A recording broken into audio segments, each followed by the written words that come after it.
In this lesson, we're going to talk about individual t-tests. I'll also show you guys where we can get our estimates for our beta hats, and then we'll implement this on the fish catch example.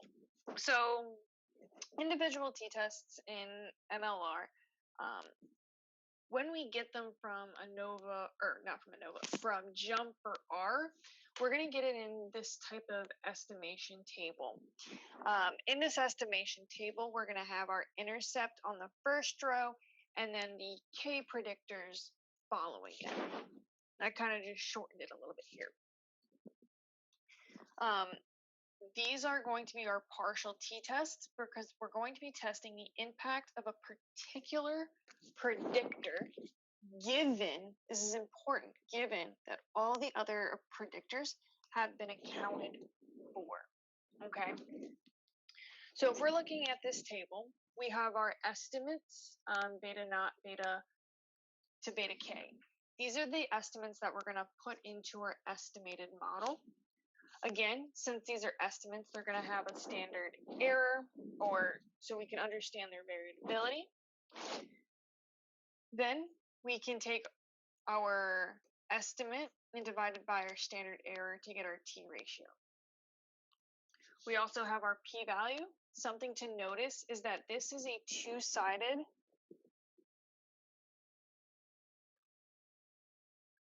testing for the two-sided. So that is our HA, our alternative, will look something like not equal. If you wanted to test for the one-sided case, you'd have to divide this p-value by 2. Okay. Similar to the ANOVA test, I would expect you guys to understand how these columns relate to each other.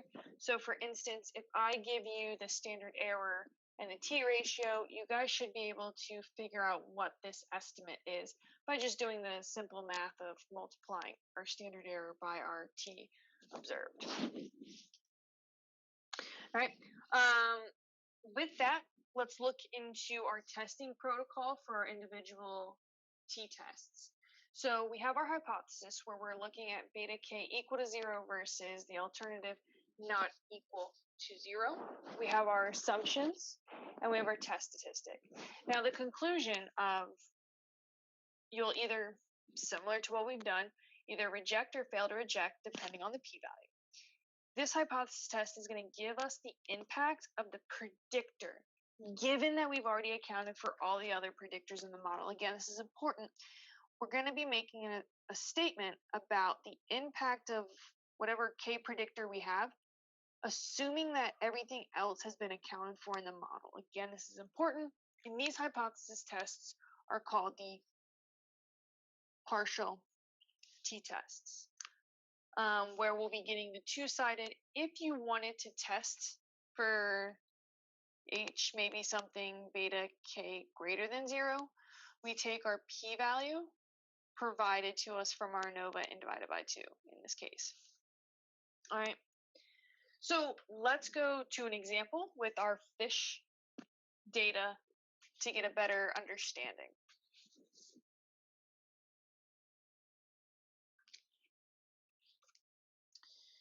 So in our fish example, again, we're trying to estimate the number of bass caught in a given lake.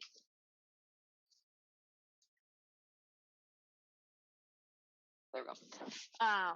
Where we have resident density, lake size, public access, and then numerical structure index. In JUMP for R, we would get this output.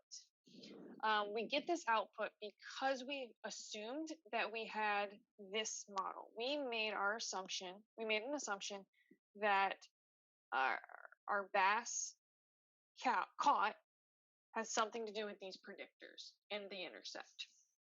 So I'll show you how to do that in a later video of how to get these in JUMP and R.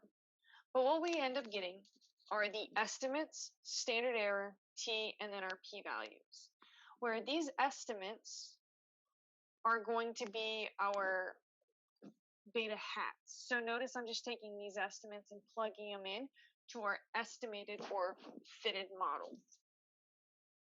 Something else we want to make sure that we're interpreting properly is how do we interpret our beta hats? This is something that's important that I will ask on homework and tests. So this is just an example. Let's consider our beta 4. So for a unit increase in the structure index, we expect seasonal catch to increase by 0.051 in the thousands on average, while holding the rest of the predictors constant. Okay, so we're going to hold these three constant. If we hold these three constant, our y is going to change by this much, by one increase in our structure index. All right. This is also where you get your predicted. So if we want to predict somewhere, so let's say we have a new point, we would use these x's to predict a new y. The next thing that we talked about were the t-tests. So let's do the t-test for the structure index. Our hypothesis are going to be beta 4 equal to 0 versus beta 4 not equal to 0. Remember, again, this is given everything else in the model. So the t-test provides us an impact of the structure given the rest of the factors are in the model. In lesson 14 and 15, the p-values and stuff are going to come into play through model building, but let's not worry about that just yet. Let's just focus on looking at this beta 4 and seeing whether it has an impact on our number of bass catch, given everything else is in the model. All right, we have our assumptions, which we'll check in later videos. We have our test statistic. Again, that's just found by right here in jump and right here in our p-value.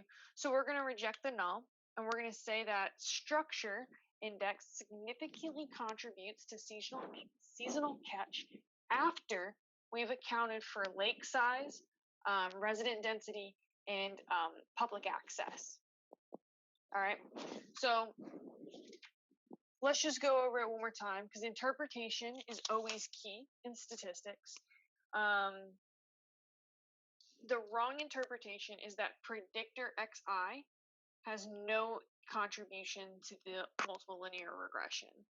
So if we were in the case where we said fail to reject our null, so we would say, air quotes, accept our null hypothesis, we don't want to say that there's no contribution, okay? The correct interpretation is that the predictor xj has no additional contribution over the contribution of the other predictors in the multiple linear regression model. So if we go back to our parameter estimates for our fish, we can see that all 4 of these p-values are going to be less than our significance level alpha of 0.05. And so we would say that each of the 4 predictors, number of residencies, lake size, public access, and the lake structure index, contribute significantly in the presence of the other 3 predictors.